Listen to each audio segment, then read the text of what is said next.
কালকে মা চটপটি খাওয়ার সময় বলে রাখছে যে এই ডাবলি দিয়ে আমাকে কালকে ডাল রান্না করে দিবে। তো আমি বলতেছি এর আগে তো কখনো রান্না করিনি। পর মা বলতেছে যে আমি বলে দিব তুমি রান্না করে দিবে। তো কালকে এটা ভিজিয়ে রাখছিলাম।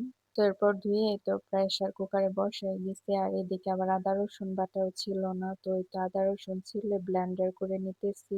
আমি আবার কিছু কাঁচা ডাবলি উঠিয়ে রেখেছিলাম যে ডাউলের বড়া বানালে কেমন হয় দেখি। তো তার জন্য ওইটাও আরকি ব্লেন্ডার করে নিতেছি। এর আগে কখনো এই ডাবলি দিয়ে বড়া কি ডাল কিছুই বানাইনি। এই ফার্স্ট টাইম বানাবো। জানি না কিরকম হবে। তো খাওয়ার পরে রিভিউ দেবো ইনশাল্লাহ। এরপর আবার এই তো সিদ্ধ ডাবলিগুলো আমি ব্লেন্ডার করে নিতেছি ডাল রান্না করার জন্য। তো এই তো আমার ডাল ব্লেন্ডার করাও শেষ।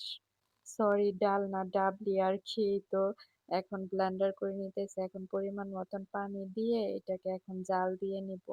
এই ডালটা হতে অবশ্য বেশি সময় লাগবে না যেহেতু সিদ্ধ করা আর ব্লেন্ড করা। তো এই তো আমি এখানে কাঁচামরিচ, পেঁয়াজ কুচি, আদা রসুন বাটা, পরিমাণ মতো হলুদের গুঁড়া, মরিচের গুঁড়া, ধনিয়ার গুঁড়া এবং জিরার গুঁড়া দিয়ে এই তো এটাকে এখন বলক দিয়ে নেব এবং এটা যখন ঘন হয়ে আসবে তখন এটাকে আগে বাগার দিয়ে নিলেই হবে। মা বলতেছে আগে নাকি তারা এইভাবে খেসারির ডাল রান্না করে খেত। অনেক বলে মজা লাগতো তার কাছে। তাই আরকি আজকে এই বুটের ডাল দিয়ে এই ডালটা আরকি আমাকে রান্না করতে বলতেছে। তো এই তো মাকে এটা রান্না করে দিলাম। খাওয়ার পরে দেখি না আলহামদুলিল্লাহ ভালোই ছিল খেতে, খেতে ভালোই লাগছে।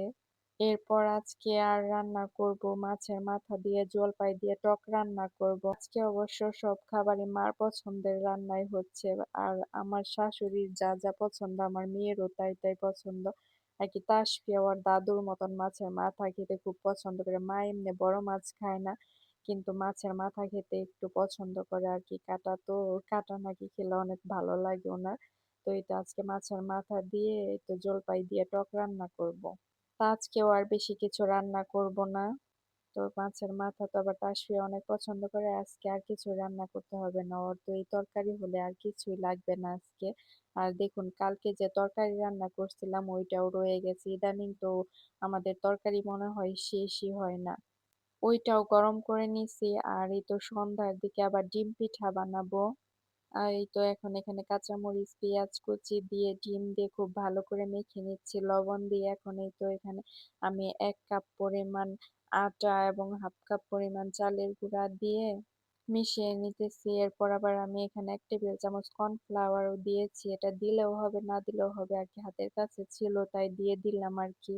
আর এখানে আমি কিছু গরম মসলার গুঁড়া দিচ্ছি। তো এটাকে মিক্সড করে এখন এক সাইডে রেখে এখন যে সকালে যে ডাল ব্লেন্ডার করে রাখছিলাম আরকি বুটের ডাল আরকি ওইটাই এখন পেঁয়াজ কাঁচামরিচ দিয়ে মেখে নিতেছি। এখানেও আমি 1/2 কাপ পরিমাণের মতো চালের গুঁড়া দিচ্ছি এবং কর্নফ্লাওয়ার দিয়ে নিচ্ছি আরকি মচমচে হওয়ার জন্য। তো এই তো এখন বড়াগুলো আমি ভেজে নিচ্ছি। এই বড়াটাও খেতে যে এত মজা হবে ভাবতেও পারিনি। সত্যি অনেক মজা হইছে এই বড়াটাও। এই ডাবলি দিয়ে আগে আপনারা এইভাবে কখনো খেয়েছেন কিনা জানি না। এই ফার্স্ট টাইম অবশ্য আমিও ট্রাই করলাম। সত্যি অনেক মজা লাগছে। বাড়ির সবাই অনেক পছন্দ করছে যে এর আগে তো কখনোই খাইনি। সবসময় চটপটিই খাওয়া হইছে এই ডাল দিয়ে আরকি বুটের ডাল দিয়ে। সরি এটা বুটের ডালও না কি এটার নাম তো ডাবলি, বুটের ডাল তো আলাদা। আচ্ছা যাই হোক আরকি এটাও খেতে অনেক মজা হইছে আরকি অনেক মচমচে হইছে। আজকে আর খাওয়ার ঐরকম ভাবে কোনো ভিডিও করা হয়নি। তো একদিকে তো আমি ভাজতেছি আর এইদিকে সবাই খাইতেছিল আরকি। আরকি ভিডিও নেওয়া হয়নি।